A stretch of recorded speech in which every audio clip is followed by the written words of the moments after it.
Hey, everybody. Before we begin the show, I wanted to give a shout out to our friends at PowerPool. PowerPool is a mining pool and is one of the most profitable for miners. So if you have one miner at home or a fleet of miners at scale, point your workers to PowerPool to enjoy the best payouts. PowerPool supports a number of algorithms, SHA-256 for Bitcoin, X11 for Dash, and others. And of course, we're focused and we care about the most, S-CRYPT for Litecoin, Dogecoin, and now Bell's Coin, Merge Mining. Pointing your workers to PowerPool is easy with its simple user interface, and the platform also has all the reporting available that your operation needs. Typically, PowerPool extends a low 1% pool fee. However, if you register with the 84 million link in the show notes, you will lock in a sub 1% pool fee, which is excellent. Cheers, happy mining.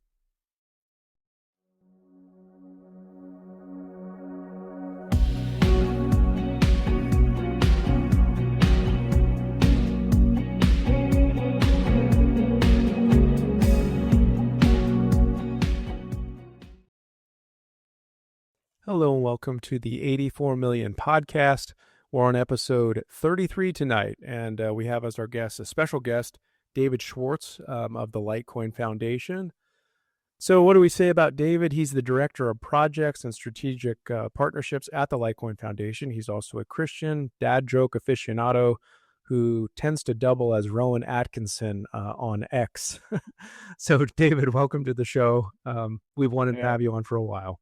Thanks, Kyle. Appreciate it, man. Yeah. Long overdue, like way long overdue. And I won't go into all that now, but it's like 2 years overdue in and out of conversations and direct messaging and things like this. Yeah. But I got to meet you last year at the summit, which was nice. And today we kind of want to talk about that. But before we dive in and discuss the topic, which is really the coming summit and also the foundation generally, because you're a major part of that. Tell us kind of, what brought you into crypto and your inroads to Litecoin, I guess. Yeah, for me, getting into crypto was in August of 2017. I had my first taste when I bought a little bit of Bitcoin just to try it, try it out.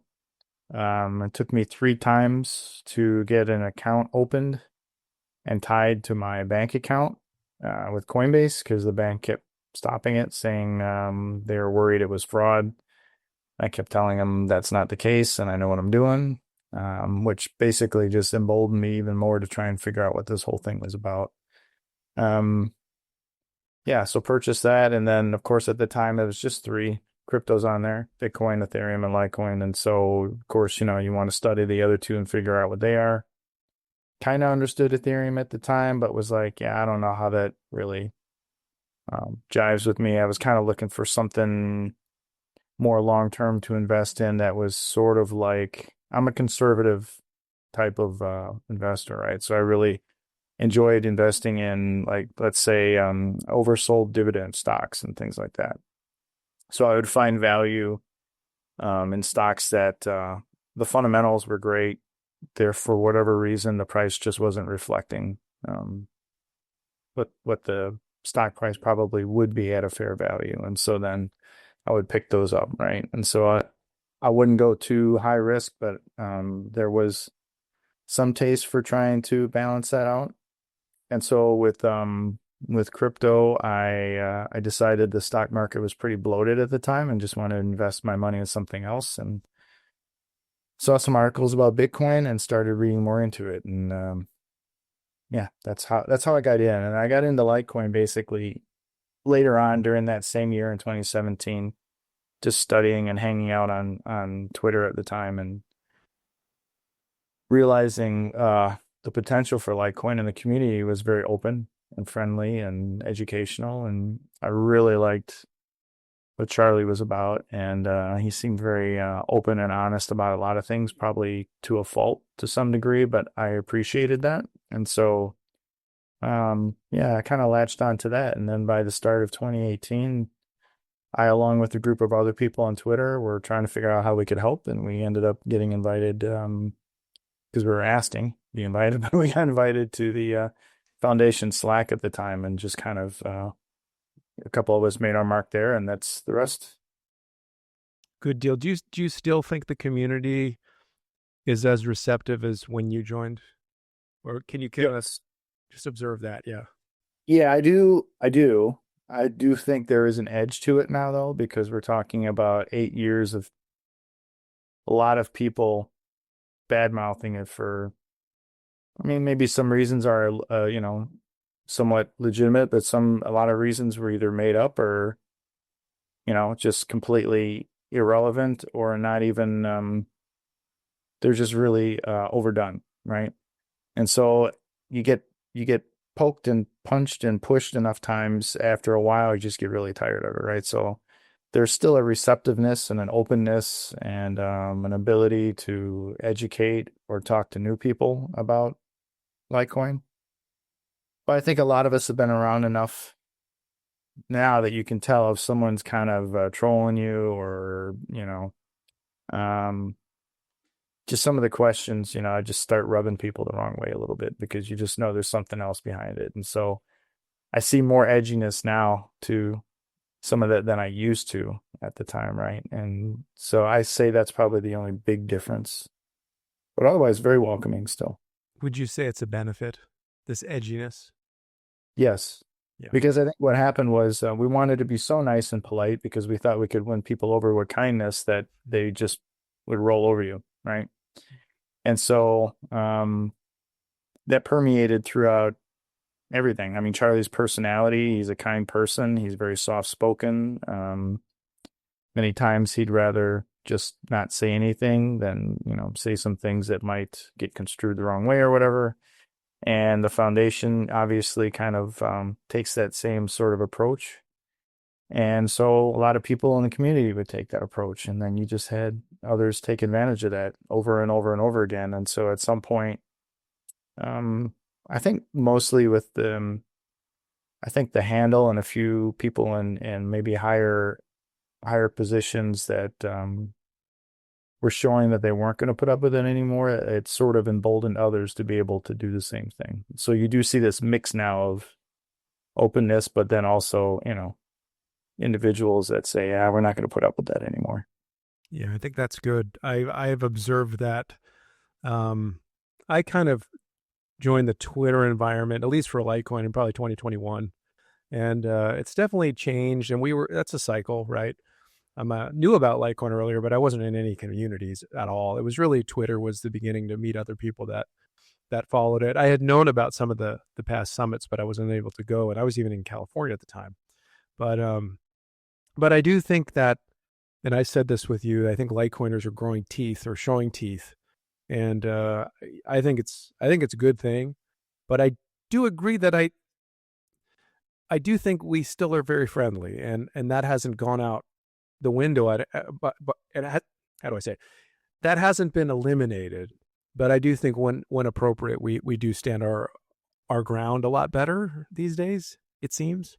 So I was just curious about your comment. Yeah, I would agree with that. I think there were times early on, even in like 17, 18, 19, when there were still, I guess you'd call them some dino coins now, but there were other projects that were still up and coming at the time trying to prove themselves. And there was always like this comparison war, right?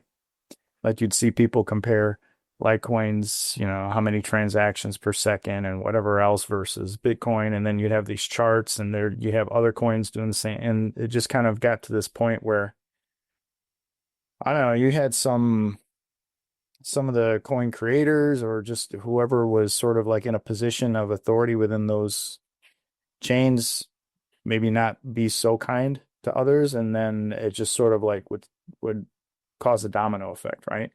And really there shouldn't have never been a lot of bad blood to begin with, right? Like I remember when I would argue with people that were in Digibyte a lot, right? Because of this whole 15-second 5 algorithms, blah, blah, blah. And Yeah. you get really wrapped up into all this and the arguments going back and forth. And then after a while, you just kind of go, this is really stupid. I mean, if they firmly believe like this is something that they want to invest in and hang on to, I mean, let them. It's not changing my life at all. Why am I getting so worked up about this, right? And then you realize a lot of them are just really nice people that are very passionate. They're trying to find something to hang on to the way that you're hanging on to something, and you can find common ground and be okay with that, right? Yeah. One thing I don't like is rudeness and injustice. Those things just really burn me, right? And so even now, sometimes I'll vent to, Charlie and a few other people that I'm close to, and I can just tell that after a while it's just me venting because I'm more upset that somebody's doing something wrong than what they're even saying, right? And so I have to catch myself every now and then. Yeah, yeah. I appreciate this commentary, and we're very friendly people in the Litecoin community, and we do want you to come to the summit. We're going to talk a lot about it today, but when appropriate, we can get our fists ready to punch, and I think that's a new ongoing thing. So we'll leave it at that and move to the summit. So this is going to be the fifth one coming up in May in Las Yeah. Vegas, and like I said, I met you in person for the first time last year in Nashville. Great event. But you've been there since the beginning. So kind of maybe before we talk about what's coming up in May, just what are some highlights that you remember, some really impactful moments you've had over the years at these summits? Oh, wow. Yeah, I think the first one really left an impact on me because short of when I was in the military, I'd never been around a group that really sort of came together for a singular purpose like that, right? And I had been talking to a lot of them online for about a year, but I'd never met any of them before. Nobody, not even Charlie or John Camp, nobody, right? But I talked a lot with them online. So, meeting a lot of them in person was a big deal. And even now, going back and looking at some photos, and I see Andy Liu and so many other people that I became friends with that have either moved on or are still being part of what we're doing. Yeah. Yeah, it makes me smile a lot. And you see, I'll see videos on my storage device having to do with like when we were setting up the booths there, the sponsorship booths, and you see a Gemini booth, and you see all these different. There was a gumball machine that you could pay with Litecoin, and it, spit out the gumball machine. I mean, all kinds of stuff, and the amount of work that went into it. None of us really had a clue necessarily what we were doing, and we still pulled it off. I remember like we were trying to figure out how to do some of the tickets at the last minute as people were starting to come up to the door that was locked at the front there. And we were trying to figure out how to get the spreadsheet to come up with all the names of people that had paid because something had gone wrong. But everything worked out really well. So Wow. And that was in San Francisco? that was in South San Francisco. Yeah. Okay. And 2019 was the first year, correct? And Ron Paul was one of the speakers there. Yeah, 2019 was at the Cosmopolitan in Vegas, and Ron Paul actually came and spoke. That was a big, big deal. And we had the first time some athletes come. So like Ben Askren came, and Chris Cyborg showed up because she just wanted to meet Charlie. And we had Landon Castle on there, and CJ Sapong was a soccer player, like a couple other people. It was a good time. I wasn't a huge fan of the hotel, and it was a new hotel. Like it had only been around for a year or two, but I think the venue itself was just right for what we were doing. So Very good. I think I remember the Ron Paul. I remember watching it online, his address, and I just remember that being really cool. And I like to think we got him before Bitcoin did, because when he was in Bitcoin Miami, he was one of the openers too. Like it's like, dude, this guy's like the father of sound money and the Fed. I mean, he's all this, and it's almost like nobody knew who he was. It was just such a different. The Bitcoin community has shifted so much with all the newcomers, where that kind of remnant of the old days seems to be wiped out. It's not entirely, and I'm not as involved in Bitcoin. That was the only ticket I ever had. I think it was Bitcoin 2022. yeah, It was the one that was in Miami, was delayed and everything else. But I like to think we got him first, and that's pretty neat. He's a very important guy, and now he's doing stuff with Doge, so more will be revealed on that. But in terms of what you're expecting this year versus what it was, I mean, how many people were at the first summit? Was it a big event? Was it? I want to say there was 500 to 600 tickets sold. I don't know if that's how many showed up or not. Yep.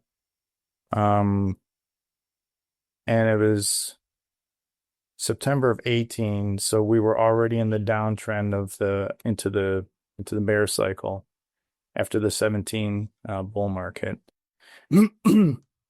But spirits were still high and there was a lot going on, and so the market was still, or at least the space was still fairly fresh for a lot of people, because 17 brought in a lot of people, not just me, but I mean, besides, I think 20. Well, I don't know. I guess every cycle, it seems like there's a very large amount that come in for the first time, right? But something about 17 was just different. It was a wild year. It was nuts, man. I just that skyrocket to the all-time high and the quick plummet thereafter, and then the recovery. Mm-hmm. It's just so, I had never experienced anything like that before in my life. I hadn't And either. it was like glorious, and then it was scary. Yeah. Yeah, it was There, mind blowing. yeah, I remember watching it nosedive, and it went under 100 after it had been up to 400 something, I think, very quickly. Mm-hmm. I was like, oh my gosh, I have never been through this before. What is going on? Am I going to lose absolutely everything we just put into this? And then I went online, and some people were just calm, very, very calm, and just acting like this is not a big deal. And I realized those are all the people that had been around for previous cycles. Mm-hmm. And all the people that were panicking were people that hadn't been through it before. And so I was like, okay, if the people that have been here before are okay, and they're not even like, they were making jokes about it. I was like, why are they making so much fun of this? This is like people's lives going down the drain. And they're just like, yeah, I'll wait till it falls down to whatever. And Charlie was, even at the time, I didn't know him that really, and like in 17, and he was talking about, yeah, you'll probably see a high of like 20 or a low of $20 in the bear. And I was like, are you kidding me? This thing's about ready to hit 400. What is he talking about? Mm-hmm. And sure enough, I think the low is 22 or something. It was Pretty close. very Yeah. close. And ever since then, it's like, I'm not going to worry about it, right? And but it took me going through that to figure out that sometimes the people that have been around for a while know what they're talking about. So, yeah. Yeah. Well, it sounds like you had a pretty solid event, even on the first one. It was good. Several hundred tickets sold. Pretty large event. Nice venue. Probably not as nice as this year. Last year was very nice. So maybe we can look at what's happening in May. So it's May 29th and 30th. It's going to be at Harrah's. It's $84 a ticket. So what are we expecting this year for the Litecoin Summit 2025? Yeah, same thing. 2 days, 2 days of talks. There'll be a after party on the evening of the second day. So normally I think we've had something maybe on the evening of the first day, but this one we thought, why not?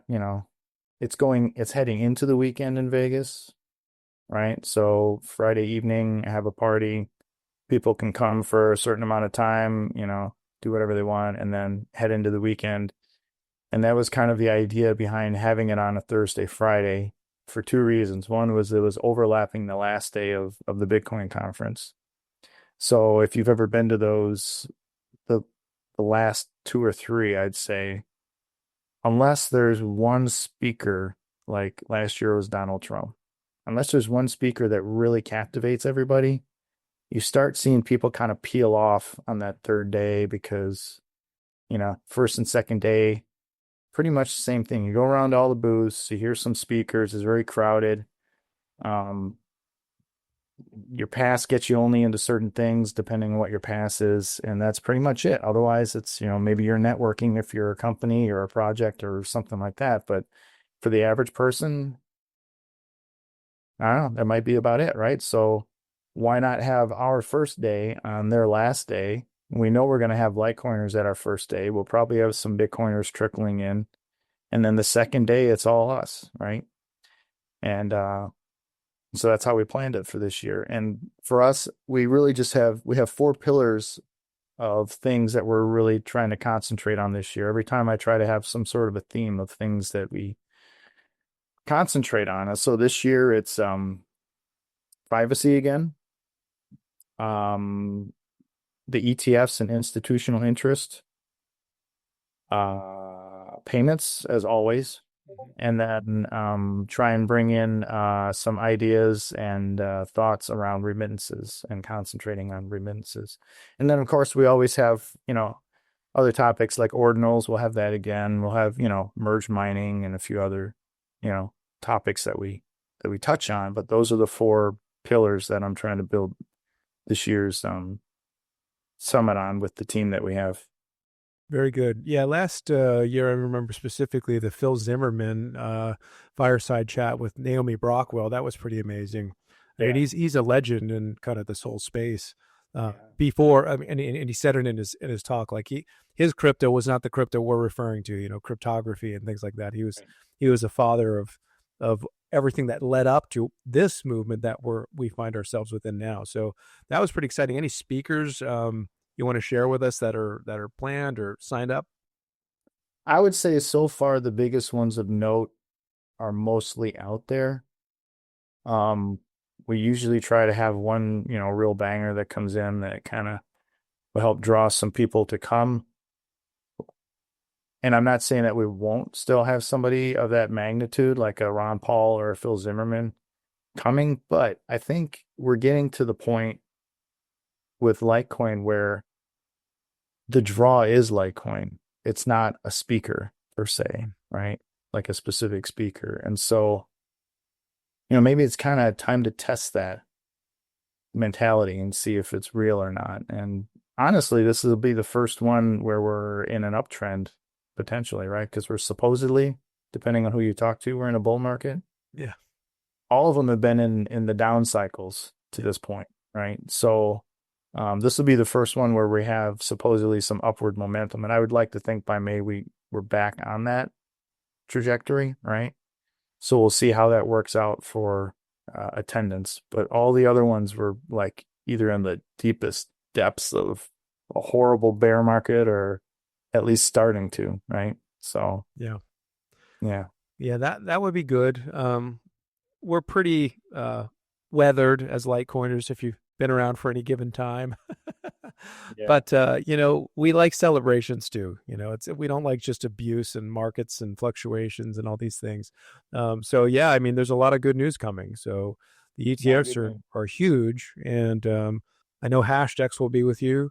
Yep. I don't know if Steve McClure, Canary Capital will be there. I'm not sure who you guys are lining up, but there could be significant developments or announcements by the time of the event. Yeah.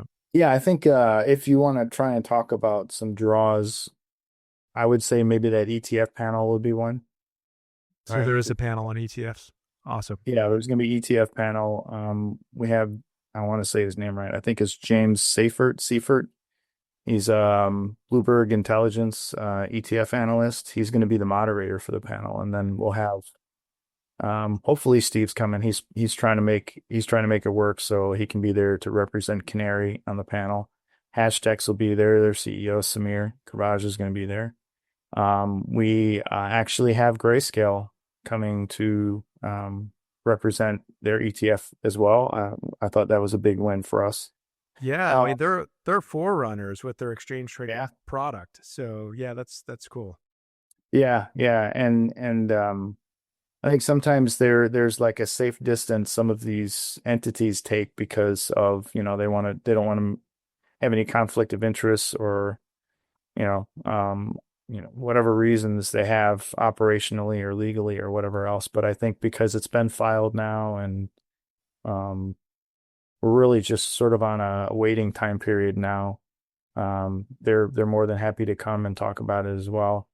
And we did invite the Australian ETF filer Monochrome to come. They have quite a bit going on in their own backyard, so they're not going to be able to make it this year. But we also have CoinShares is showing up. They're having a representative come as well. Very good. So yeah, so basically, everybody who has an ETF filed should have a representative on that panel. Yeah, that'll be a good one. Yeah, I'll be definitely sitting for that. Exciting. And again, if anybody wants to get a ticket, litecoin.com/summit. $84. You can pay with Litecoin, pay with fiat. Harrah's Las Vegas. Do you have any promotions for the rooms? Yeah, actually, if you go on that same site, the link that you just provided, there's a spot up on top for hotel.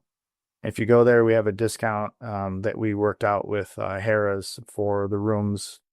Vegas can normally be very expensive. Like if you went to the Cosmopolitan or any of those, it was pretty high, even with a discount.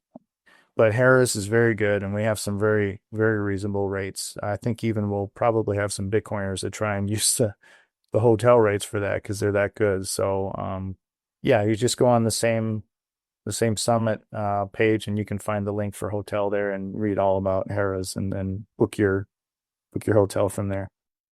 Good deal. I know last year was a lot of fun in Nashville. I liked Nashville. It'd be nice to be in Vegas for this. And I'm just curious if we're gonna. I mean, you're seeing ticket sales, and I'm not asking you to share that data with us. None of my business. But with all that's happening with the Litecoin account and just these ETFs, I'm thinking we might have a lot more filled rooms this year, and they were filled last year. But I'm thinking this might be the biggest summit we've seen. I'm hoping. I'm Yeah. hoping we've seen an uptick in early sales this year versus a few of the other years, so that's good. So people are I like- committing already. Yeah. Yeah, I'd like to attribute that to the activity on socials, and then also, of course, the macro environment we're in. We're in, like I said, more of a bear or a bull trajectory market, so that helps. People's, moods are in a different place, and then also the news that's been coming out lately with like the ETF submissions and a few other things that are positive. So that all that together, I think, culminates in higher early sales than we normally would see. Will we get to meet the intern? It's interesting. It's probably not. Um, yeah, Probably not. Probably not. I had a probably. feeling that was probably what I was going to hear. But hey, we can extend some hope that we'll actually see who's running the Litecoin account. I think it's interesting because like the the responses are, I would, from what I can understand, the responses are overwhelmingly positive. Of course, you do have detractors because the intern took sort of like I like to say a schizophrenic approach to how they're handling the post. Because like one time it's, you know, funny, another time it's very edgy, another time it's very serious. And I think that sort of like keeps people on their toes a little bit, right? Mm-hmm. Um, Take example, a lot of the stuff that was happening with Solana. Um, it was very quick to point out like the difference between projects like Bitcoin or Litecoin and the things that were going on with like the pump.fun, right? That was I think for a lot of people in the space that was really hard to celebrate, right?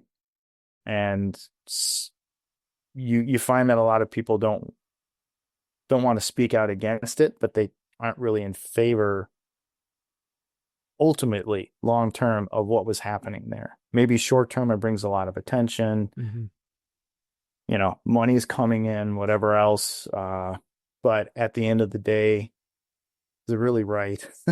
Is it really a good look, market in general? And for a handle of that magnitude to speak up about it, I think was good. And I think that also, like we talked about earlier, when you start seeing an edge to some Litecoiners and they're able to speak out on what they believe is right or wrong or fair or not fair or whatever, I think that kind of started it, right? And so I think a lot of people appreciated it. I think a lot of other people are like, stay in your lane.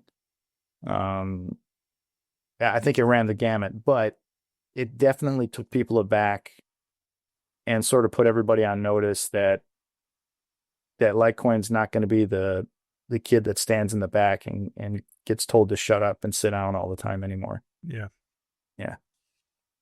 So, I mean, I'm happy with it. I think most people are happy with, how the handle's being taken care of, but to like, have the intern show up or reveal who it is or whatever. I think that's part of the mystique now.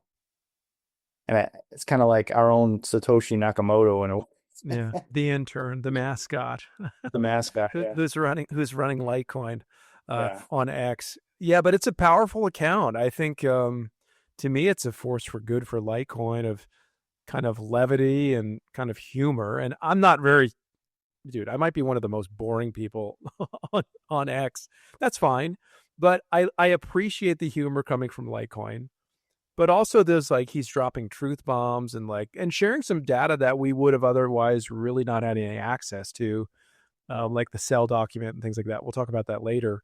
But it's amazing to see how that is, that account's being used. And I think it's very powerful. And I think it's good. Yeah. I think it's smart, really smart. So I can say from the strategic partnership point of view, it's opened up some doors that we might not have had availability to if it hadn't done some of those things. So I appreciate it. I think, yeah, I don't know.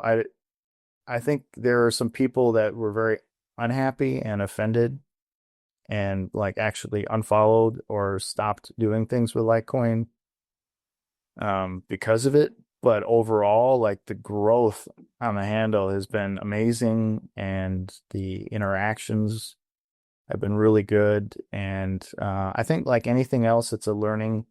I mean, it's only been since middle November, so it's like 4 months. mm-hmm. And I think one time it put out that it had already gained over 100,000 followers in like a 90-day period or something. So it had to be speaking to somebody if they were, Yeah, following, sticking around. So, I mean, overall, I think it's a good thing. Yeah, I think so too. I'm happy to see what comes from at Litecoin on X. Yeah, very good. Before we move to the summit, or sorry, the foundation from the summit, I put out a statement the other day on my personal Twitter, and Samson Mao liked it. And I'm just going to float this here. Can we reunite the magical crypto friends in 2025? Can you put in a good word? Charlie's aren't going to be there. I've already tried. I think a couple of them would be interested. I just don't know. I think they're still all, good, right? Like there's nothing. Yeah. I don't think it was an amicable thing. They were all doing different things, and it gotten to the point where I think it just wasn't as easy to get together to make a show anymore, and that's really all that happened, right?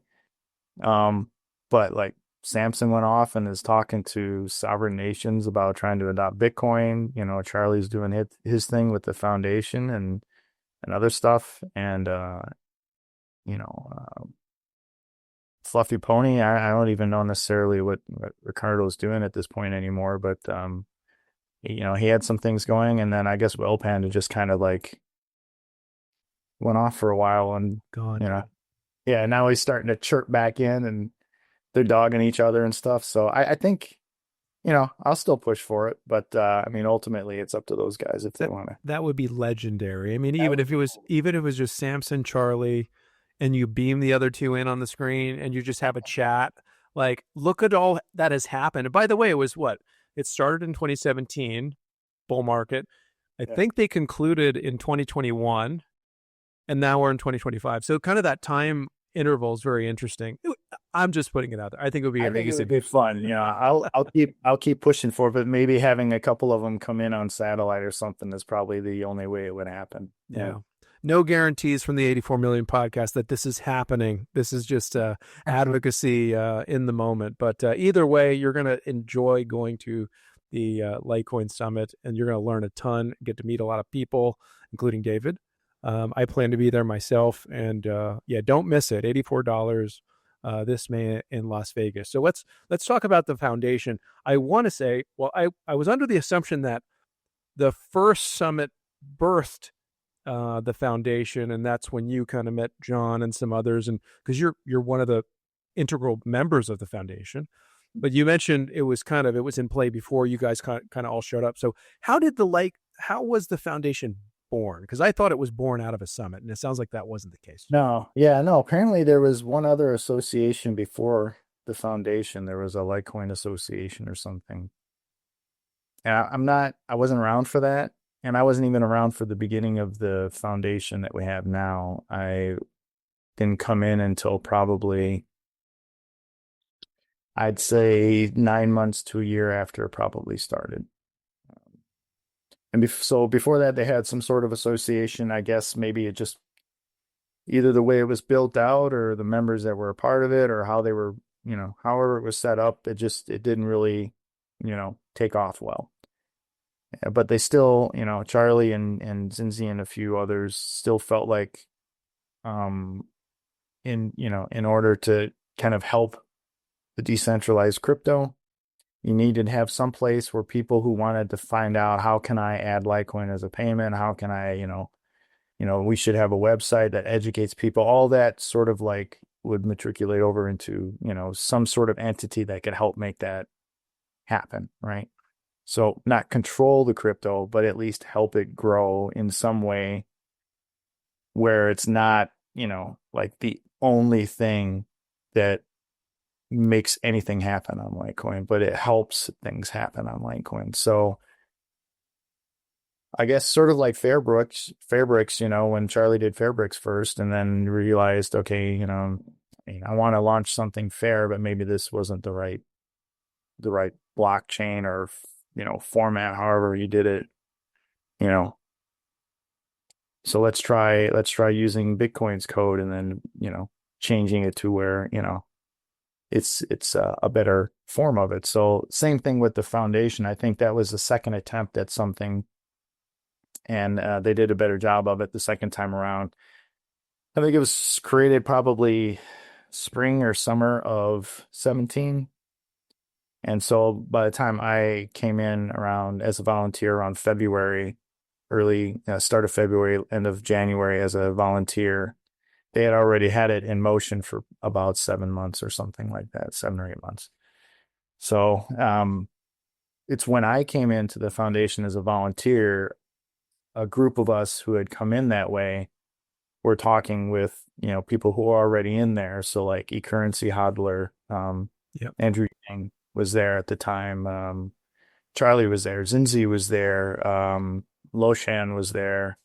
A few others. And so, we just brought it up to them one time, have you guys ever thought about having a conference? And that's how that summit got birthed for September of 2018, was that conversation that happened, I think probably around March or April of 18 when the question was asked. So I want to say one of the primary purposes of the foundation has been adoption. Maybe you could kind of lay out the progressions over the years since you've been involved. Have you seen that materialized? And you're doing something at the foundation and things happen. Because I think we don't have Litecorp. This is not the controllers of Litecoin, but you do important things. The foundation has been able to spearhead a lot and kind of gather the community into one place, especially with fundraising, for example. And that's become more sophisticated over the past few years with crowdfunding. And now you've got a 501c3 and some tax advantage stuff for those who want to give to Litecoin development. But just kind of explain what it's looked like at the foundation level to say, you've got an idea, adoption's the goal. What sort of iterations did you go through, I guess, over the past 5 years? Yeah. So, when I first came on, they just had the debacle with the, what was it? LitePay.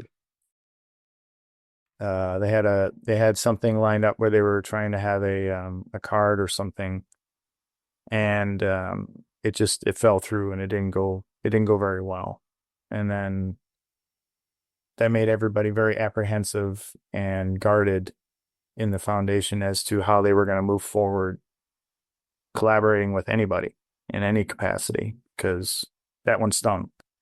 And I came in and just after that had happened. And so I wasn't a part of that, but I could see that it really affected them, because they were, they knew people were trusting the judgment calls they were making, and they were trusting this, this project to go through, and it didn't. So they took that very seriously. And so you could see that in how they were operating. And so I think at the beginning, it was really sort of like, we can help people who are adding Litecoin to an exchange, or, maybe they're having it as like a payment method or something like that. But there will not be necessarily, any money involved from their end as far as a foundation, because if somebody comes to them and says, hey, we want to help Litecoin, then you should help Litecoin. Don't be standing there with your hand open looking for money from the foundation. That's the foundation helping you. Then that's not you helping Litecoin. So it sort of caused this flip around of how do we really help Litecoin without putting ourselves in a legal fix, or a point where like the small amount of reserves that we have, end up getting depleted on something that doesn't take us further than the initial flash of news and excitement, and then there's nothing after that, right? So a lot of that was also a learning process as well, right? So one of the things that Charlie, I think, was very proud about was the fact that basically Litecoin was adopted based on the exchanges that it was added to, or anything else, on its merit. Like, there was no money given in order to have them added to stuff. It was because people realized and understood the value of having Litecoin added onto their platform or onto their exchange, because they'll make their money from the amount of trading that happens from like all these different things, right? And so that was something that's really permeated and stuck with the foundation through all these years, is if you really want Litecoin involved in something, you should understand that Litecoin, just by adding it, is going to bring you what you're looking for, right? And even though a lot of foundations and entities behind cryptos that have come since is really about having this huge stockpile or pot of gold in the background where they can just go back and reach and say, oh, you need $5 million, here you go. Make it happen, right? And get added to things because they're paying for it to be added. Right. Yeah. Versus, we want to add it because it's going to actually improve something, or it's going to add value to our platform, or add value to our exchange, or whatever, or our people are clamoring for it, right? That's why a lot of things that happen within the space, when you see new projects just like explode from the beginning, that is not organic. No. There's nothing organic about that. Organic is painful. Organic is hard. Organic is getting rejected a lot. Organic is having people question you on why it should be added, or why is it still valuable. That's organic. Organic is having the community demand for something to be added, not saying we have $15 million to give out. Let's get it on all these different exchanges. Let's get market makers doing their thing, and then everybody else will join in, and then we can say that's organic. That's not organic. And so that's why you see this steady, strong climb through the years with Litecoin's usage, with Litecoin's trading volume, with Litecoin's adoption in these different areas, because it's organic. Because there isn't money getting thrown around, adding it to all these different things. And at the end of the day, that volume, that excitement, that level of whatever you want to call it, fades. And then it settles where it should be, right? And that's not what Litecoin is. And I'm glad it's not like that, because I watched those projects just zoom, and then it irritates you for a while. Some of them live longer than others. Mm-hmm. And some of them have such an unending pot of gold to reach into that maybe they don't ever die, right? But can you honestly go to bed at night and say, like, that was something that was organically grown and I feel good about it? Or is it just another money scheme where you have 15 VCs get behind it with all the marketing they need and everything else and make something out of nothing, right? So, I don't even know where that started anymore. I just went off on my soapbox there. It's good. We like it. We like the soapbox. Yeah, see, this is some of that edge coming out, right? Yeah. We were talking about advocacy, and Advocacy, yes, I, thank you. I think you, because there's two ways to look at this, but I like what you're describing about this organic and the difficulty of organic. Yeah, But there's also something about the organic, this tougher way is much more firm. And like you said, it's kind of compounding. It's like scaffolding on scaffolding, on scaffolding Yeah. on scaffolding.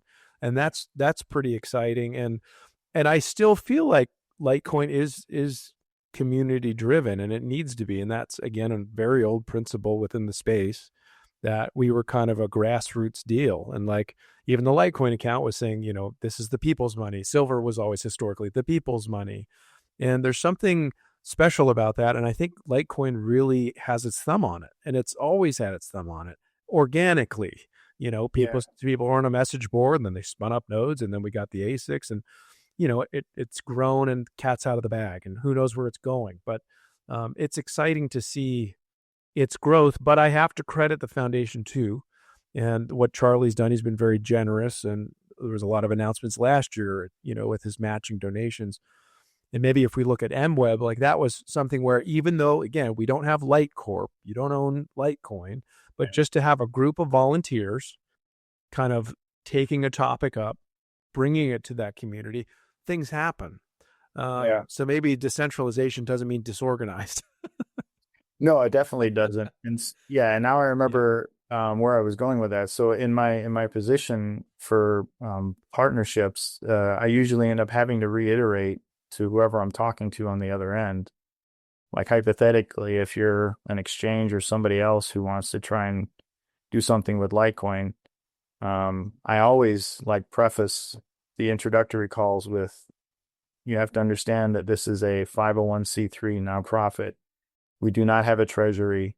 We are driven purely off of donations, and that's, I'm bringing a strong community to the table with me. Very strong community. Right. But you're not going to be getting, $2 million off of us for starting some, whatever program that's going to end up after 2 weeks, we don't talk anymore. Right. And now you have $2 million and we don't have anything except, maybe a very minimal amount of additional, volume or whatever else. So, goes over well sometimes. People appreciate the honesty and the transparency, right? Mm-hmm. Doesn't always equal a deal being made in any capacity or some sort of partnership. But I do know that at least I can walk away from that knowing that if there is going to be anything happening, that it's going to be organic, and it's going to be something that there's a genuine interest in making it happen, and that those partnerships are going to last. I'm looking for lasting partnerships. I'm looking for long-term build on top of relationships. I'm not looking for flash in the pan. Let's get some news out that gets everybody excited, but it doesn't really amount to anything. And it took me a while to learn that, right? I get really excited at first. We had the UFC sponsorship where it was on the mat. Mm-hmm. Right. We went out to that. And so I was there, Charlie was there, John Kim was there, and our marketing guy at the time, John Eidson, was there. Really, really nice man. Mm-hmm. And we enjoyed that evening, and it was a lot of fun. And the impressions on Twitter were just insane. Right. And for weeks, months after that, I was getting emails from Major League Baseball teams, from football teams, from soccer teams in Europe. You had the Dolphins at one point. the Dolphins at one point, right? But at the end of the day, they all treated Litecoin like a Visa or a MasterCard or, like a PayPal or something like that. And so they were expecting to get seven-figure deals Just out keep of coming those. back, paying them, and they'll put your brand out. Yeah. Right. And it was always the same, like, well, this will be a 2 or 3 year deal and it'll cost X amount of money. And the question would always be, well, what happens when the deal is done? Well, then it's done. Like there's no more using Litecoin for this or there's right. So it's like, that's it. Yeah. Unless you keep paying. Right. And so, at first I get all excited. Hey, honey, Red Sox want to talk or whatever. And usually, they give me some details on what would happen, and then I take it back to Charlie and the team, and then Charlie, being the nice guy that he is, he was very patient with me and mentoring me on some of this stuff because I just never had dealt with it before, and he would just be like, "So what's the long-term benefit for Litecoin?" And I'd be like, "Well, what do you mean? You're going to be shown on the scoreboards, you're going to be," and he's like, "Okay, how many, do you always pay attention to the scoreboard? Do you always, like what ads have been shown? Tell me what was on the scoreboard the last time you went to a game or whatever.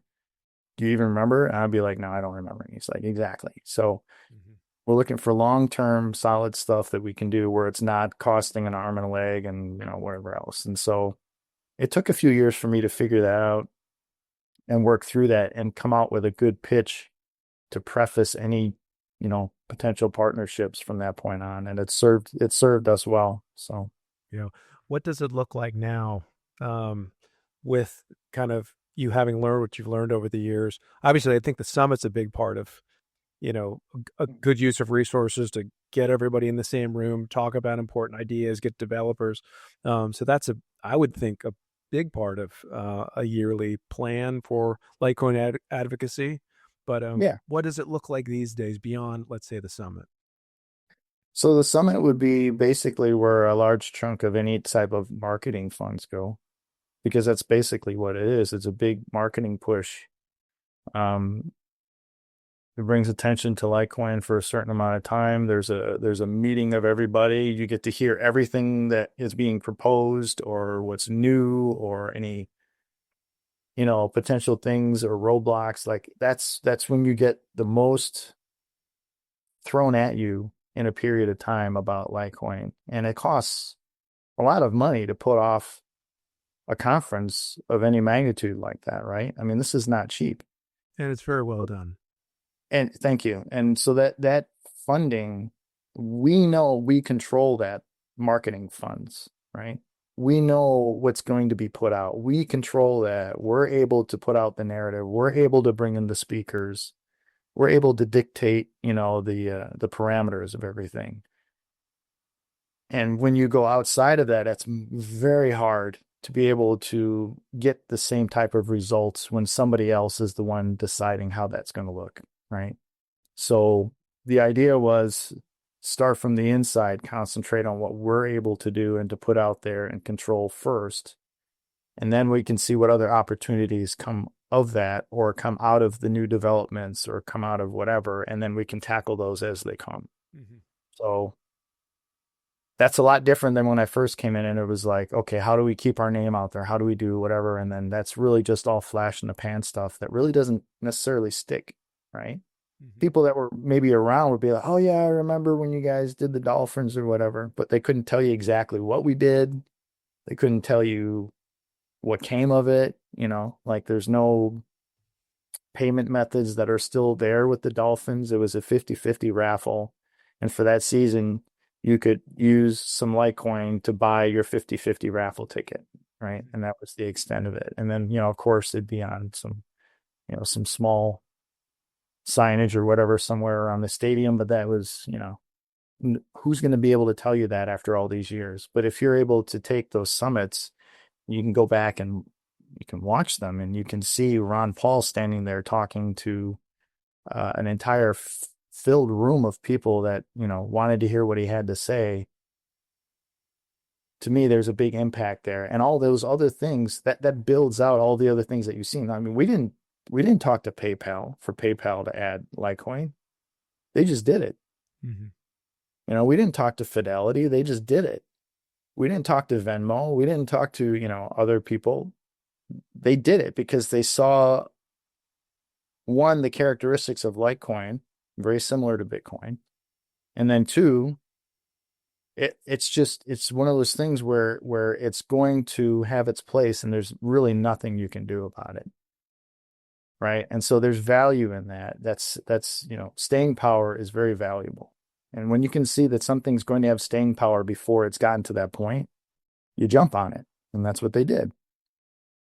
Were you at all involved in BitPay and the breakthrough to finally add Litecoin, or was that something where they just wanted the benefits of Litecoin, which they're now clearly seeing for greater than a calendar year of number one for payments on their platform? And I know they've been at the summit, but I don't know if you had any conversations with them at any point, or they, like PayPal, just said, hey, it's time for Litecoin. No, that was really the opposite. They weren't necessarily interested in adding Litecoin for multiple reasons. For the longest time, like the people that first founded and ran BitPay were very staunch Bitcoin supporters, right? If you go back and watch like the rise of Bitcoin and a few other documentaries, you'll see how, Roger Ver, he was one of the founders of BitPay as well. And he'd go around and he'd literally go into stores and restaurants or whatever and pitch them on adding BitPay as a payment method and stuff. But it was really just about Bitcoin. For Bitcoin, right? yeah. Yeah. And so for years after that, Charlie would at least, poke around and see, hey, you guys interested in adding Litecoin? And then come back the next year, hey, what do you guys think about adding Litecoin? And then after a few years, after I'd gotten settled in my position a little bit more, he'd ask me, he's like, why don't you reach out to BitPay and see where they're at with adding Litecoin? And so I would start talking to them. It was always the same thing. It's just kind of like it's not really something they're looking to do. And even one time, when we were trying to work out a deal with Atari, some people might remember that, we were very, very close. And what ended up happening was Atari was going to be using BitPay for, the process of converting crypto back over to dollars. And there was some, buzz in their ear about how Litecoin was basically a zombie, it was a zombie. There wasn't really any volume on it. There wasn't, blah, blah, blah. And then, I kept fighting to try and get it added. And then it just never happened, right? Because of that. So now fast forward to 2021 and we're at, I'm at the Bitcoin conference in Miami in 21, which was in a, like a big warehouse type building. It was a lot of fun. Because it was you still had like that early Bitcoin vibe to it. It was before it got really commercial. Like if you go to one of their conferences now, you can still get some things out of it, but you got to really figure out where you're going to get it from because it's very commercialized at this point. It's a money-making endeavor, right? They do put out information and they do have quality speakers and they have a very well-run machine and a lot of respect for them on that, but it is there to make money. So it's a lot different than it was in 21. Not saying they weren't trying to make money then, but it was just a different feel. And so I'm there at the conference. BitPay is like 2 rows over. I had my own company there. It was our first time sponsoring a booth. And so I was also there in my Litecoin capacity too. So I was kind of there for 2 reasons. And told Charlie they were there. And so then I went over and talked to Bill Zilke. I believe he's still there with BitPay. Anyway, talked to him about it. They had just added Dogecoin maybe a month or 2 prior to that. And now they had seen some volume and excitement come in from adding Doge. And you got to remember, this is still the Mark Cuban, Elon Musk time period for Dogecoin, and everybody was super buzzed about it.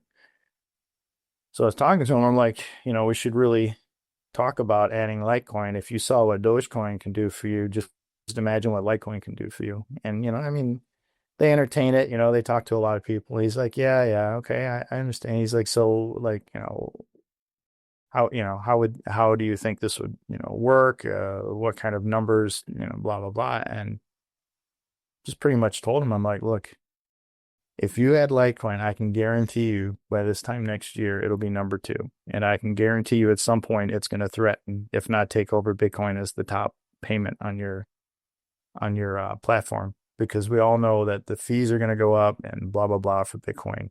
And that's just literally what Litecoin's built for. So we ended up getting to the point where they added it. I think they brought it on in like July or August of that year, the next year.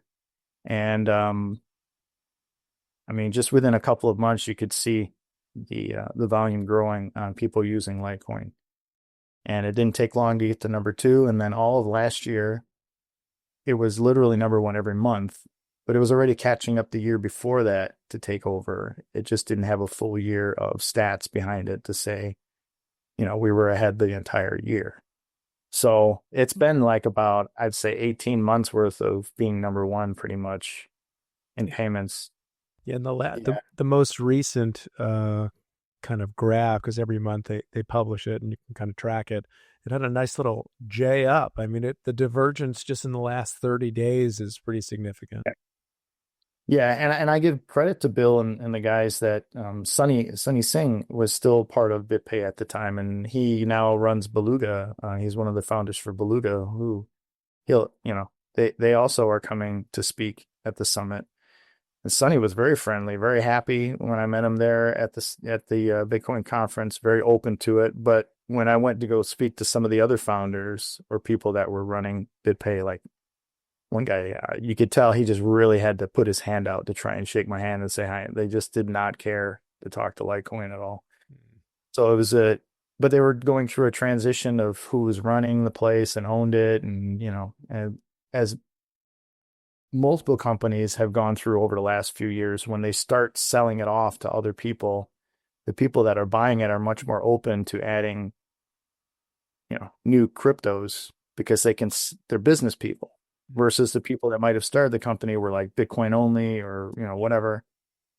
As they sell off a larger portion of the company or they sell off the company or whatever, then you start seeing business people take over. And now all of a sudden you have Ethereum and then you have whatever else being added. And, it becomes a regular business where it's like you try to make as much money as you can. Idealism in something like Bitcoin only doesn't matter anymore so much. Right? Maybe to a degree, and you pander to those people, but it's not like you're a business person. You understand there's more to it than just Bitcoin. So, yeah. Yeah. Well, that was a big deal. And I'm sure they're reaping the rewards of having Litecoin on their platform. We're all grateful we can use Litecoin on BitPay because they are plugged into a lot of online merchants. They've been around a while. So yeah, that's great. I want to talk about core, because we cannot underestimate core and development, Litecoin development, developers, David Burkett, and I want to say Hector, and I'm not sure how big the team is that work with David, but the foundation funds them. Am I incorrect to say that? Yeah. So I think that's a major thing. We have a very trustworthy wallet node environment, and then the whole idea of MWeb being funded through, or I should say, being accomplished through the work of David. He spearheaded that. Again, this is the foundation at work, making Litecoin better. Even though, again, you are an independent operation, you're not the overlords. There's been a lot. I want to cheerlead. That's why I'm here. I want to cheerlead the Litecoin Foundation.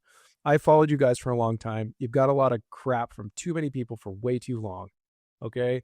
So I'm here to sing your praises tonight. So I want to find every reason why you say, yes, Kyle, you're right. We were involved in that and things are better because of it. Now, maybe the foundation disappears next year. I hope not. That is not a wish. And Litecoin will go on. It's perpetual. Yeah. It's going to go beyond Charlie. It's going to be on you. It's going to go beyond me. Yeah. But we're all a part of it. But no, there's been tremendous things we have to look to the foundation and have some gratitude in our hearts. And that's what I want to do. So core, I think it's a great fundamental aspect of Litecoin. Everyone should run a node. Go to litecoin.org and download it and run it. But maybe tell us a little bit about that, core development, working with David and how that's gone. I mean, he was our first guest on the show in the early advent of MWeb. I mean, MWeb's gigantic. Yeah. Yeah. First of all, I think David's funnier than people realize. He's got a pretty funny sense of humor. And him and Loesch really like play off each other a lot when it comes to humor and stuff. And so core is very important, and you have a handful of people who contribute to updates, right? And things like MWeb that get added to it. It's kind of a thankless position to be in. If you think about it, you have certain, I don't know how this came to be. I guess I get it, but I don't get it at the same time. Like, the space will determine how successful you are by how many developers are working on your project. Right? But if you look at a project, and I think there are things that Solana can do that are beneficial, right? And are probably more in their wheelhouse, and probably should be more in their wheelhouse. Like stable coins, I think that's something that that I think they're gonna make some noise with that, right? And maybe a few other aspects, but like if you have a lot of developers who are coming in and they're just creating things like what we saw with the meme coin stuff that happened over the last 8 months or whatever. Yeah, I don't know. I mean, just because you have a lot of money to throw at developers, they come over. Developers are going to go where money is because they need to get paid for what they're doing, right? So if someone says, "Here, we got all this money for people coming over to create stuff on our chain," you're going to have people come over and do that. And that doesn't make them bad people. They're going where somebody's paying them to do what they do, right? Right. But does that make it more relevant or more successful? Or, I mean, it all depends on what they're building and how efficient are they at building their stuff and what is it producing. And for Litecoin, you don't need 400 developers, right? Because it was built so well from the beginning off of a great base code from Bitcoin, and you did these tweaks and you made it even more efficient. Why would you need 400 developers on that? You don't. So you can't measure success of a chain by the amount of developers on it. And so if you have a handful of developers that are able to actually do all the updates that need to be done on core, they're able to bring in maybe one or two, like, because Dave BURKETT wasn't always a part of the Litecoin, core team. He was over on other projects like Grin and stuff. And he wasn't. Charlie recruited him over, right? So when you need to, you bring somebody in that is able to do the thing that you need to have done. But other than that, I mean, nothing wrong with people in-house that you have that are able to do that, right? Be efficient with what you have, the resources you have available. So, the things that we've been able to do over the last few years haven't needed more than a few developers on it. And so, to me, I guess it's been extremely successful. I think there's a few things we probably could have done, a little bit better on. I think there were some issues with Light Wallet and updates and stuff like that. But I mean, if you're talking about core specifically, I think we've done a very good job on that. And those guys don't want to go anywhere. They're very happy, and they're going to be around for a while. So ultimately, at some point, you want to try and bring in some new blood to maybe do some of the more remedial stuff and have those guys concentrate on bigger projects, right? But that all comes with time and resources. So, yeah. Got it. I almost don't want to turn the corner here on chasing away the thankfully diminishing but still existent ghosts that run around with Litecoin and and Charlie and, all these things, but I'll address them anyway because you're on the show and it's important and we get to hear you on it. So, the criticism that Litecoin should not have a center. You've already kind of answered this, but do you consider the foundation to be the central authority on Litecoin?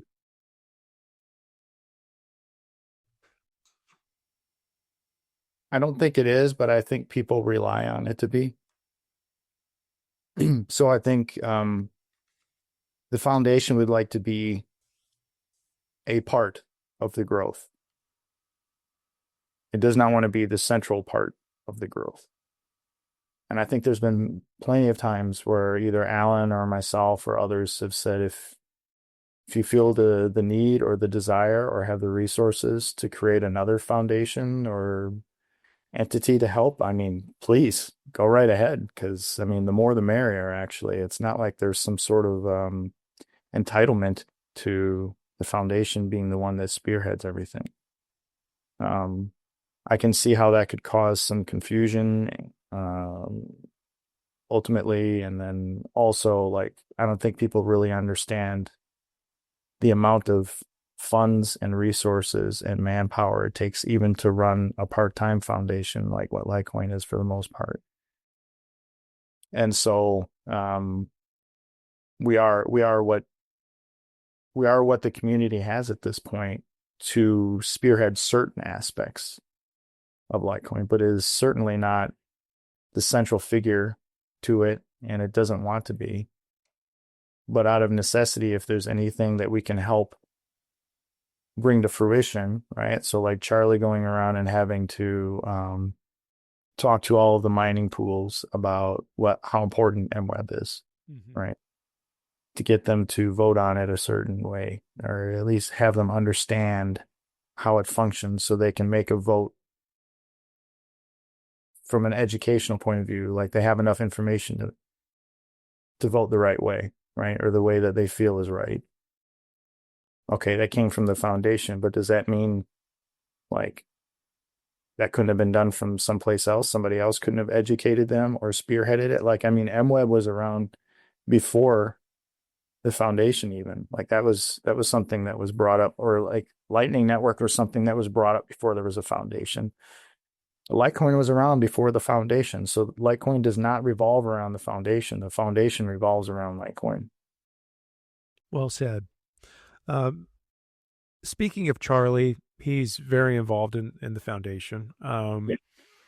But the idea that, this is old, but we'll bring it up anyway. Charlie sold the top and left. We're referring to 2017. Okay. Yeah. I'm not even going to call it an argument, but it floats around. Just tell us why that's patently false with what you know of Charlie and what he's doing within the foundation, and just what he has done for Litecoin.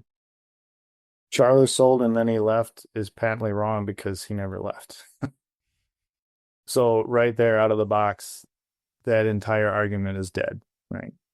I think there's been plenty of proof throughout the years that Charlie's involved very heavily in making sure that his baby is taken care of. To him, it's not a money thing. It's like anything else you create. Like if you make model ships or whatever, you're proud of that model ship. You take care of it. You put it in a nice place. You put it in a bottle, whatever, right? But you take care of it, and it's a sense of pride for you, and that's how it is for Charles. So I even explained this to someone I had a call with the other day, that unless you're in a position where everything you say causes somebody to buy or sell something and put the money that they've earned into it or take it out, you'll never understand the amount of pressure that somebody feels with that. I can't understand it. Like if I post something on X, some people notice it, they might like it, they might not like it, but nobody's putting their life savings into something because I say something. When Charlie says something, people literally were buying and selling and doing things based off of whatever he was doing or saying, right? And when you realize that that's how it's happening, you can't say it's fully decentralized because you're still influencing people's decisions. And then if it doesn't go the way that they thought it should go, then if you're still invested in it, they're going to be like, you made money off me. You forced it to go down. You must have been shorting on the side. I mean, like, there's all kinds of things that can go wrong with that. And he's not a CEO, right? So you can't use the argument that, well, a CEO holds shares in his company to show confidence in it. It's not the same thing. It's not a company. It's not a for-profit entity. It's a decentralized form of money. And he was never given it by a board. He was never, it was never something that he got prior to anybody else having any. He literally mined right next to everybody else. He bought right next to everybody else. And nobody scrutinizes when you or I buy or sell our Litecoin. So if he did it just like everybody else did, why should he be judged any differently than anybody else, right? Yeah, he shouldn't. Right. And if his intention was to fully divest out of it so that he could do anything that he needs to without having any financial interest in it for himself, I'd rather have somebody like that than somebody who's holding on to 20% of the entire stash, or some mysterious person who apparently is benevolent because they're holding on to 1 million coins, right? I still don't understand that narrative, but I mean, so be it. Yeah. So if that's how you feel, like that's some great aspect to that project, fine, believe that. But I don't believe that. I'd rather have somebody who said, I took what I had of it, divested of it, and then I actually took what I made off of it and I put it into the thing that helps make it even better, right? By taking that money in and paying for all the summits, paying for those sponsorships you saw with UFC and whoever. Who do you think was paying for those things? Where do you think he's getting that money from? Because he doesn't come out, he's not an attention whore. So because he's not coming out and telling everybody, look at what I did, look at how much I did here, look at how much I put into this. That's not Charlie. So he gets slammed for it, right? So for me, that's a dead argument. Yes, he sold. No, he didn't sell at the top. He sold at 3 different prices that averaged out to like 250, which is far from the top, right? Yep. I mean, the man started selling at 95 when people were still like holding on until 400 something. And it's gone to that price a couple of times now. And if you're still holding on to that, that's still Charlie's fault. Give me a break. It's been 8 years and you're still blaming Charlie because of that. Makes no sense to me. Yeah, it doesn't make any sense. It's very tired and I'm impressed it's still around, but I guess these criticisms, I guess that's what we call them, but these attacks, it's really more of an attack, how persistent they are, Speaking of attacks, this will be my last one about kind of the devil's advocate sort of thing, but you're on X, I'm on X. We can see all the people making their opinions known. About the foundation, et cetera. The people that are saying the foundation isn't, quote, doing enough, you're not marketing the right way, et cetera, et cetera, et cetera. How would you address these folks? That the Litecoin Foundation needs to be more aggressive or something like this. I think it's a valid argument. And the reason why I think it's a valid argument is because of the amount of resources that we have. We could be doing more, right? I think sometimes when you get used to something, it's very easy to become comfortable with certain things. And so if the foundation's there, you expect, I guess, certain things from a foundation, right? Especially if you see other ones bringing in 400 developers. I mean, where do you think that money's coming from, right? For projects that haven't been built yet, we don't have that kind of money. That's not It's not what the foundation is there for. The foundation's not there for that. Foundation's not going to be there to pay hundreds of thousands, if not millions of dollars for marketing and advertising and paying influencers to speak about it today and then they're gone tomorrow. There's nothing organic about that, right? So there's absolutely things we could be doing more of, but are those the right things to be doing? You got to be very choosy with your resources. So, that's not to say that there haven't been missteps on, how we could have done certain things. That those are all valid complaints. But at some point it gets to the point where it literally doesn't matter what you do, it's going to be wrong in their eyes anyway. And I think that's kind of where we're at. It's not like there weren't things to complain about in the past. I would say there were things to complain about in the past, absolutely. But when you start changing those things or you start making efforts to do better at certain things, and then it still doesn't matter because apparently you're doing it wrong, or you should have done it this way, or, it's not even about, well, you didn't do it anymore. Now it's like, well, you're not doing it the right way. Now you're not doing it the way I would have done it. Now you're not doing it the way these people do it. It's never ending. So at what point does your complaint really just reflect your own frustration with probably where the price is versus where you came in at, or where you thought it would be at by now versus what the effort is that's being put out by the amount of resources a team has? Yep. Yeah. I would also see the other side of the question is, to those pointing all their fingers, what are they doing? Did they build anything? Did they set something up? How are they advocating? Again, and they're not of the same means. You make a good point, and I think you answered that wonderfully and very diplomatically. You do have resources. You want to be responsible for them and use them appropriately. And, just some Litecoiner down on the corner or whatever, he doesn't have the resources you do. But at the same time, we all can do what we can within the spheres that we operate in. And I hope we're doing that, not just sitting back, on our keyboard and, firing away, and we're not doing anything, we're just frustrated. Yeah. Yeah. I've seen the handle say this, and I know I've said it in the past too, but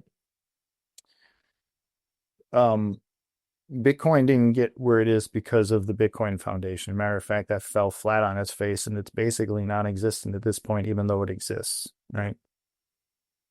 It happened because a lot of people stood up and said, this is going to make a difference in my life and in other people's lives. And at that time, sure, maybe some aspects of that was money, but some of it was really based off of the principles of why it was built in the first place, right? And so there was a driver for people to do something, and they did stuff, right? Like, oh shoot, his name is escaping me. I've met him a number of times. I really like him. He was in one of the documentaries. He's the one who ran the Nick Spanos. Yes, Nick, great guy, very funny. Nice person. And he did that exchange that was literally right next door to the New York Stock Exchange till they shut him down. Yep. He took his own resources to do that, right? Because he was that adamant about making a difference. And he wasn't going to sit back and not do anything. Eric Voorhees, Roger Ver, all those guys made missteps too, in some respects, right? But they wanted to make a difference. And so you don't have to create companies to do that. It'd be nice, but you don't have to, especially if you don't have the means to. But everybody has talents. Everybody has things that they can do. I joined the foundation. I didn't even know what I was going to do. I had no developer skills. To this day, I still don't, right? Everything I learned came from Charlie and eCurrency Hodler, Andrew. Like they taught me that first year how, like what was Lightning? How does that even work? All these different things about various projects and whatever else. But I knew what my strengths were. My strengths were relationships. I'm a good relationship builder. I'm somebody who can get people excited about something. I've had some organizational skills and management. And so I figured out where my niche was. And so I was able to do something that way. I had an idea about like why do we have to go through the process of putting our money onto Coinbase, then buying the crypto, then sending it here, doing that? Why can't we have it automated? So, came up with the idea of automated pay, transformation from automated deposit put in. It's exchanged over into Bitcoin, Litecoin, Ethereum, and sent to your wallets automatically. You didn't even have to worry about it. We're referring to Hedge, and I had used that. It was a Yeah. great tool for the period of time it lasted. But even then, I didn't know how to do it. That wasn't my forte, right? So you bring in people like my friend Paul and others who that's what they do, right? But it didn't stop me from trying to make the idea a reality because I knew if I sat back and waited for Bitcoiners to do it, they weren't going to do it, right? So someone needed to create stuff that had Litecoin at its best interests at heart. And you see people do it all the time, like Master, all kinds of people have tried starting companies that or projects that help out Litecoin, right? Yep. And I applaud them for that. They stick their necks out there. There's guys that have done little, like wrist things that you can buy, or I mean, coffee, right? 8 for $1 million. All of those things are stacked on top of each other, and they make a difference, right? It's not like they don't make a difference. You can't stack things and not see a difference after a while. And so, whatever it is you can do, just do it. Just don't sit on your hands and then complain about how somebody else is actually doing something when you're not doing anything. I agree with you, sir. Let it be a call to action. If you've got ideas, put it out there. Talk to the foundation. Maybe you could integrate there. If not, build it yourself. Yeah, this is good. And also, again, I'll plug the summit. Come there and talk to other people. You'll figure it out together. You'll figure it out together. Huge networking opportunity there. And I do like that you said, and this goes all the way back to the beginning of the episode, that we come for Litecoin. Like this exists for Litecoin. I've said there's no podcasts that are Litecoin only, essentially Litecoin only. Well, I don't want to do it. We have spaces. Have conversation with some people, and then you do it. And then, me physically, I may not do this forever, but I'm doing it now. You may not serve at the foundation forever, but you're doing it now. We're doing what we can do where we can, and some will come and some will go, but the idea will continue. And to participate in it is very exciting and rewarding. And if you're a Litecoiner, it's kind of in your blood, So, come to the summit, hang out, meet this guy, hang out with other Litecoiners, and get excited because there's so much going on. And yeah, I mean, there's skill sets that'll meet maybe for the first time there, and then who knows what you're going to build or what's going to come out of it. 2 more questions. Yeah. This is miscellany. One of them goes back to our earliest conversation, and that'll be my second one. The first one will have to do with kind of the whole El Salvador thing. The Litecoin account back in January published a letter from CEL, I believe it's called, the public utility company based in El Salvador, or the El Salvadorian public utility provider company organization. There was pictures of folks on planes, Charlie, I think John Kim, going to South America, going to El Salvador. We kind of were waiting and waiting and waiting, and nothing ever came, but we didn't know why. Some of that was there was some light through that letter and that Litecoin, the handles post that kind of told us a little bit about what was happening there. But what was going on, or maybe you could tell from your view, because you've been engaged with the foundation, you were involved in some of these things. What happened in El Salvador, or what didn't happen? Yeah, so I think there's still some things where I'll leave them alone. I think generally we can talk about some things, but mostly what happened was the letter is real, the email's real. The the guy running that energy company in El Salvador wrote to the foundation and was asking for Charlie and the foundation to help with advising on how to put together certain aspects of where they were moving forward in Bitcoin mining, how to custody Bitcoin, how to work on, like some things that could be utilized nationally for wallets or whatever else, anything that they might have interest in pursuing, right? And so the email was sent to me and I was looking at it, and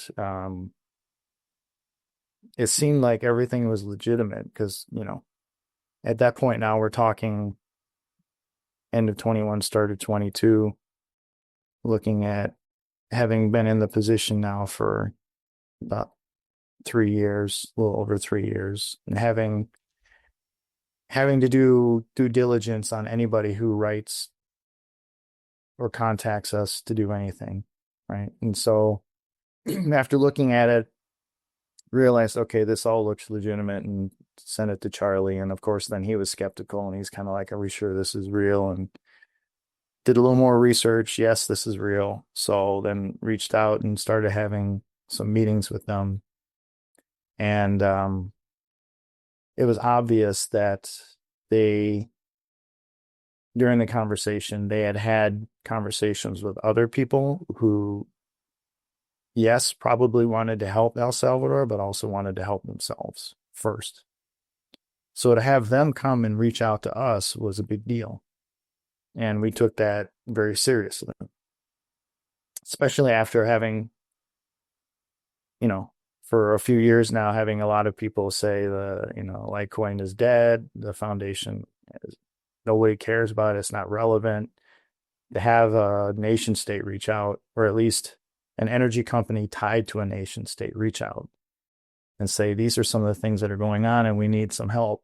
Are you guys willing to help? That was a big deal. So we have conversations. Yes, Charlie and Alan go to represent to El Salvador as part of the foundation. I stayed behind. I decided not to go. But I was able to be on the meeting that they had in a conference room. I did it through Zoom. So I was still there and participated, just wasn't with them physically. John and he went along because we're a close circle of people, and it was a fun thing to go do, and so they got to go and have some fun there and whatever. And maybe he was providing private security. Who knows? Yeah. So they're there, and so they have some meetings. They go see the area where they're going to be setting up a lot of the mining stuff, so on and so forth, and everything was very much on the level. Things are going good. Have more meetings after that by email, and then at some point it just drops off and there's no contact anymore. And this is when everything was picking up for it being the country of Bitcoin and Bitcoin City and Bitcoin. And so there was a very strong push by certain, teams or individuals within the country. And it was very obvious that somewhere along the line, that cord was cut, and it wasn't cut by us, obviously. And so I'll just leave it at that. But it was very frustrating, and there were opportunities to have some container Litecoin miners involved in the mining project that was there at some point. And so that would have been a big boost for Litecoin. It still is something that I know for me personally, and I know it bothers the rest of them too, but it really, from a guy who tries to work on partnerships and relationships and stuff, it really rubbed me the wrong way. So I was glad that that the handle was able to put that out in a way where a lot of people were able to see it. Was it the right thing to do? I don't know. But I mean, it's out there, and it was something that happened. And, you'd think at some point people deserve to know what happened. So, do Do you blame Bukele? Do you blame Sell? Do you? I don't know. I'd like to think past that, um, and think that they made decisions that they felt were best for the country or for whatever they were doing at the time, however they were provided that, information or whatever else. But yeah, still sucked. Yeah. There was some closure with that. I mean, to the degree that we can know. I mean, that actually did make a lot of sense when that was published, because we were wondering what was going on. We remember the images, and then it's like, well, yeah, whatever happened to that, Yeah. And then to see that was, as much as it was bad news and kind of like a really crappy situation, it was kind of amazing too to see, like, one, what the foundation was actually intending to do, and unfortunately somehow that was severed, and it wasn't, like you said, by you guys. But we'll wait for the next state in the United States, or nation state, to pick up where that left off and see what happens in the future with Litecoin. Yeah, and I remember writing about, it had to do with Jack Mallers was saying some things about how XRP was being crooked and underhanded and blocking some things or doing whatever. And that's when the handle went out with that. And I remember a lot of things that have happened. Like I mentioned BitPay earlier, where there were times where people tied to Bitcoin suffocating opportunities for others. They still do it today. Let's not kid ourselves. This stuff still happens literally today, where there's a mentality that there can be only one, and they will do whatever they need to do in order to make sure that that's how it works out. Mm-hmm. You mentioned states. Go ahead and look at like these digital asset reserve bills that are being proposed, right? They're being, somebody's assisting them in writing them, because those politicians don't really know much about digital assets with Bitcoin. Correct. So who do you think is helping them write those? Those are most likely Bitcoin lobbyists, people that are very heavy into Bitcoin. Mm-hmm. This is how politics work, right? I mean, this is not new. But I guess to the handle's point is, don't go pointing a finger at somebody when literally that's what you've been doing for as long as we can remember. As long as there was ever competition, this is what you've been doing. Yeah. Yeah. So it was a very interesting post, and there was a lot behind that. And I'm glad it's out, because NDAs and things, you get really tired of having people ask you. I mean, it's legitimate. They're asking you for legitimate reasons, but you can't say certain things. You can't do certain things, and as much as you want to. And then finally, when you get to pop the pimple, it's like, oh my God, that's over with, Yeah. Yeah. And then you can see it wasn't vaporware. Very consistent with what, you guys have done over the years, and what Litecoin is. It's not vaporware. It's just you had a situation and it was locked up for a while. Speaking, maybe I shouldn't open this up, but speaking of those, reserve bills, I haven't read all of them. And then there's mining reserve bills. And we had Dennis Porter on the show, and I was grateful for him to join us. Some of them, even though and this is to the opposite side of your statement, or the sunny side of it, because I think you're right, what you're sharing. If somebody wants to enshrine Bitcoin, they're going to write Bitcoin, and that's it. And we have to watch for things like that, because that's excluding everything else.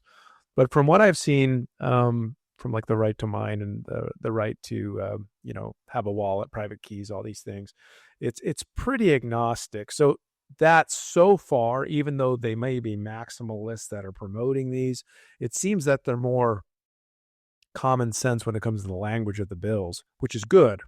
Now maybe it just applies to proof of work. Obviously, some POS won't fall under that, but Bitcoin, Litecoin, we share those principles of proof of work. But Right. but I think yeah, we need to see what the language says, and Is it a Bitcoin only? And often they call them that, but they really aren't. Right. Or, is it a bigger tent? And I'm hoping most of them are big tents. Now, does that mean that I think everything should be considered a commodity? So, I mean, no, I don't think every crypto under the sun or every token you launch should be a commodity. So I have some hard lines too, where I think Litecoin and Bitcoin and only like a handful do check the boxes, if you will. I'm not a lawyer. But we can see the differences between, proof of work, I'd say that designation, and everything else. Mm. Yeah, I think it'd be hard to call a proof of stake or some other hybrid of something where there's individuals that have voting power similar to proof of stake. I don't know how you call that a commodity, to be honest. It's not. And that's not a bias. That's literally like if you were to just take things without names and histories and you just put things down on paper and say, does that sound like a commodity to you? Yeah. No, that sounds like a company with, stocks and whatever else. That's what that sounds like. That sounds like security, Yeah. There are people arguing that XRP is a commodity now. No way. And I don't understand that. And that's nothing against the token XRP. Like, It's the way they designed it. It's exactly it's what the they way want it to be. it's literally, yeah. I've always, when people have asked me, I'd have friends, like I just had a friend, he just got into crypto, and the first thing he did was spend money on XRP. Like I taught him about Bitcoin. I taught him about the differences about, certain projects or whatever without bias, because I wouldn't preface with what I think or what I feel. It would be based off of questions that he had, and I would only answer the questions in the material way in which he was answering his question, not adding my own stuff into it, right? And I would hope that he would see the differences between them, right? And I tell everybody, invest in Bitcoin first. First, get yourself some Bitcoin, then look at something else like Litecoin. But as much as, historically, I've seen and been a part of things where Bitcoiners may have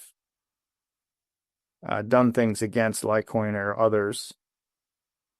As an investment in what it is, without all of that, I would invest in Bitcoin first, get yourself some Bitcoin, and then you look at other projects that you feel would add value long term, if that's what you're looking for. And you're going to automatically look for, well, what's been around the longest then? You're not going to look at something that's been around 2 years and go, well, that's a good long-term thing to invest in. That's not how it works. Nobody in the real world looks at long-term investments like that. They look at things that have a good track record, right? Have they been through bad times and come out the other end? Stuff like that. So, yeah, he buys XRP and he hears all these things. I've never seen such a strong marketing push from something that literally, this is how I explain it to people. And this is nothing against whatever they created for that, right? Because whatever they created it for is whatever they created it for, right? But my understanding of it is you're a conduit between banks, and you're transferring value that already exists through basically a conduit over to another bank where the money shows up. So how is this worth more than this? How does this have any value outside of the transferring ability? This should not be something that gets sold to people as a commodity or as anything other than a carrier of other value, right? How did that become a cryptocurrency? And then how do people explain that as something that's okay? Like, this is how it is now, right? It's just okay. XRP is like a cryptocurrency like Bitcoin or better, when Bitcoin actually retains value for the most part, right? It is a store of value. At least in the cryptocurrency space, it is the ideal or the pinnacle of what store of value looks like within our space, right? how does XRP equal or surpass that as a store of value or as the prime cryptocurrency in the entire market? It makes no sense to me. Yeah, I mean the kind of the TLDR from the early days when they were out to replace the Swift system. So is Swift a commodity? Exactly. Exactly. And then the narrative shifts over years. Like the narrative becomes, well, now it's a payment system for regular people. Now it's this. Now they're building meme coins on top of it. Now, I mean, they're doing whatever they need to do in order to keep it relevant, right? But if you think about it, it's really nothing more than a conduit from one bank to another to transfer value that's outside of the conduit. Mm-hmm.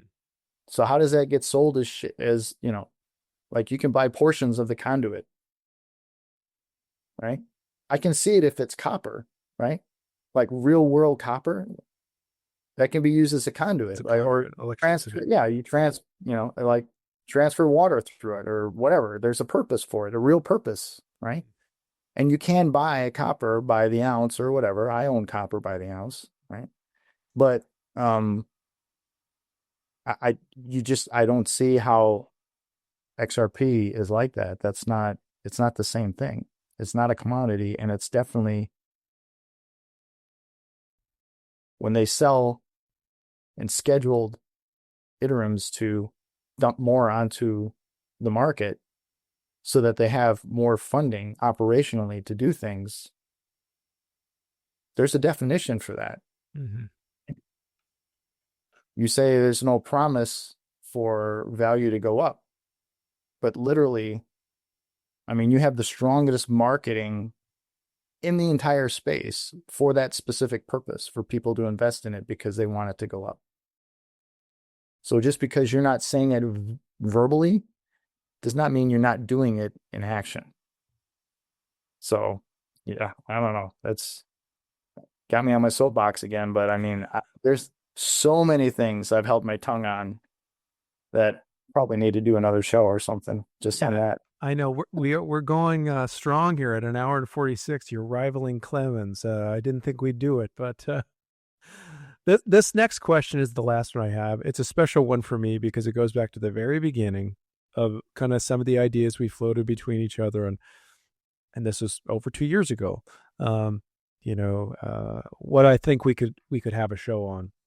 So you're a Christian, and you've been pretty outspoken about that on your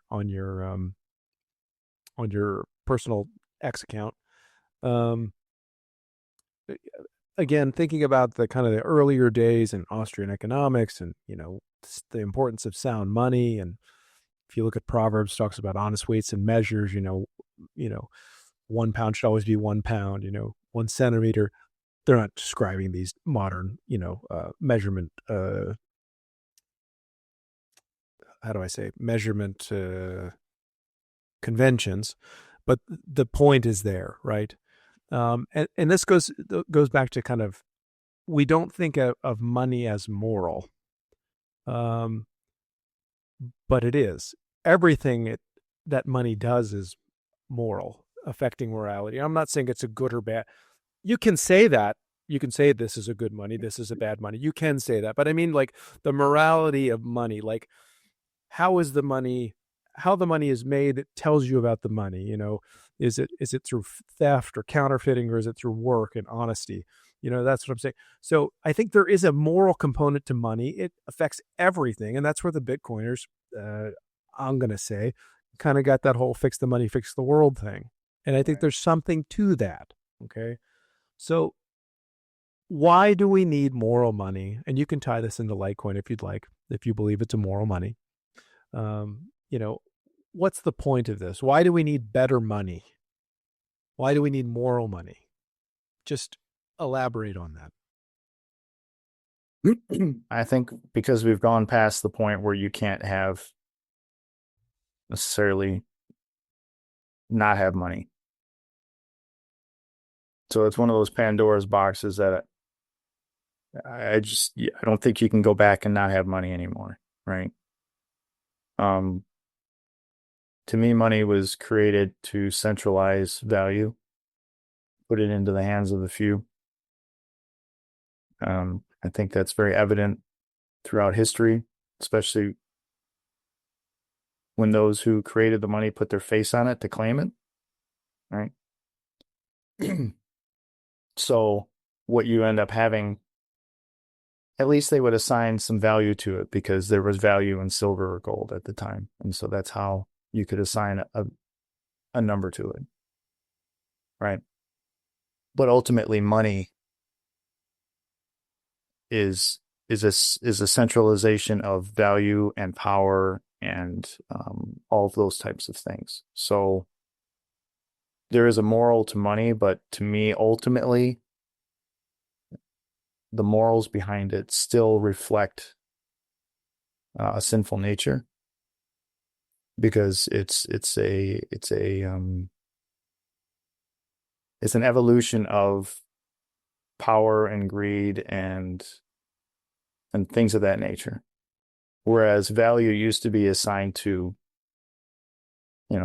work and effort and other things. So when farmers would farm and they would have a yield at the end of the season, right?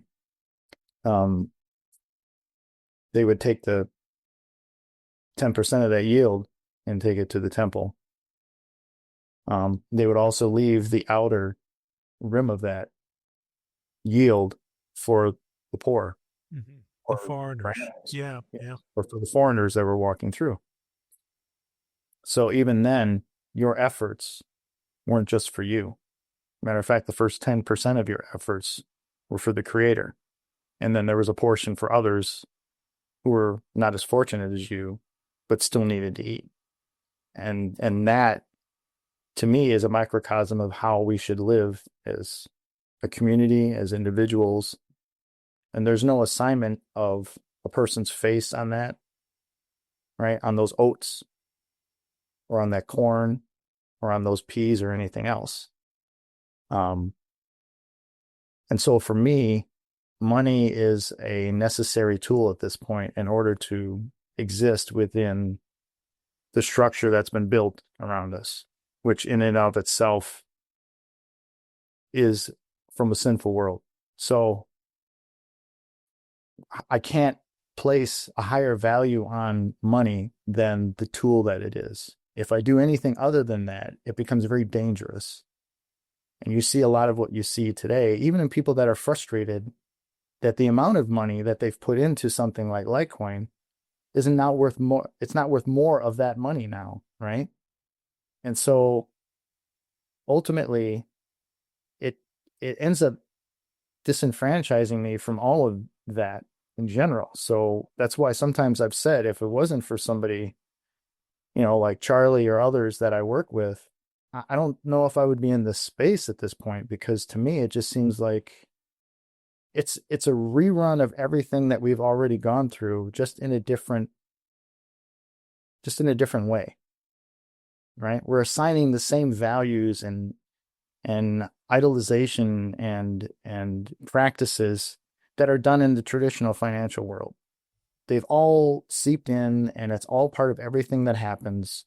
The deals that happen, the structures that are being put in place to now monetize cryptocurrency in the traditional space, so that now I can draw from that to add more money, right? So like when they talk about how we can use Bitcoin to pay off the national debt, or pay off portions of it, or control other countries with the amount of Bitcoin that we own, it all draws back to the same thing: power, greed, control, right?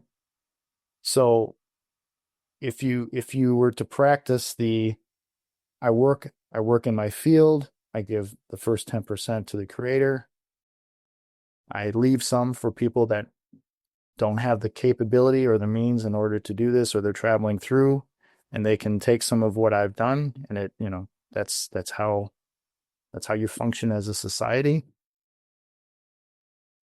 Yeah, I don't know, man. This is like,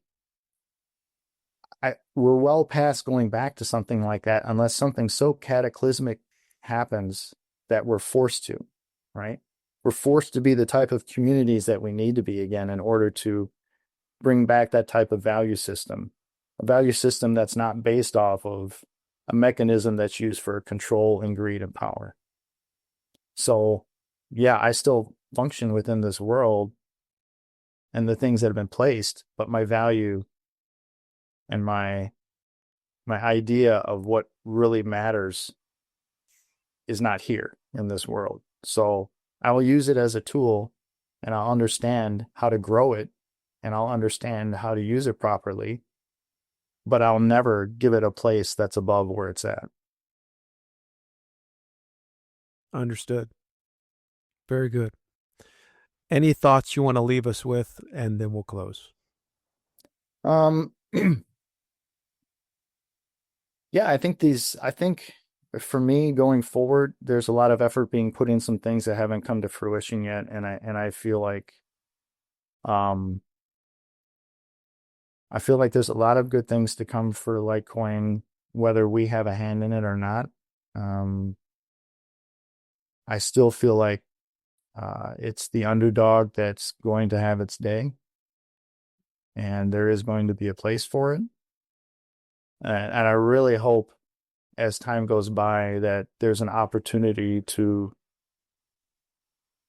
bring in some fresh blood to, I hope we have a recruiting process like we did back in the late, 2017, early 2018 period, where there's people with the right type of mind frame that come in and want to contribute to the cause and are not basically waiting around for someone to tell them how to do it. Just do it.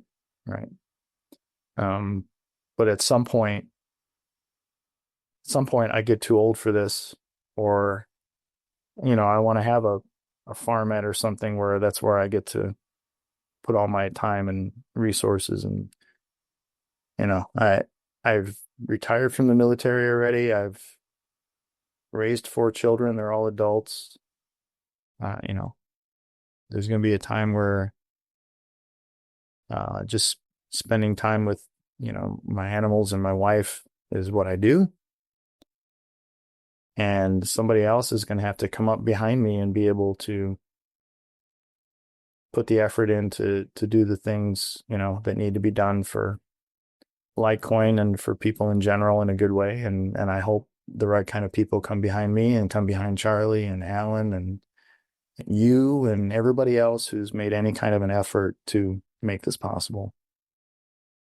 Very good, sir. We appreciated you coming on tonight. Special episode. You're a great person. It's nice knowing you and having you on this space. I look forward to seeing you in May.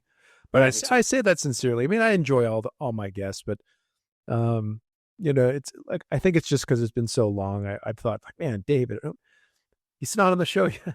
So we get to do it. So it's special for me to do it.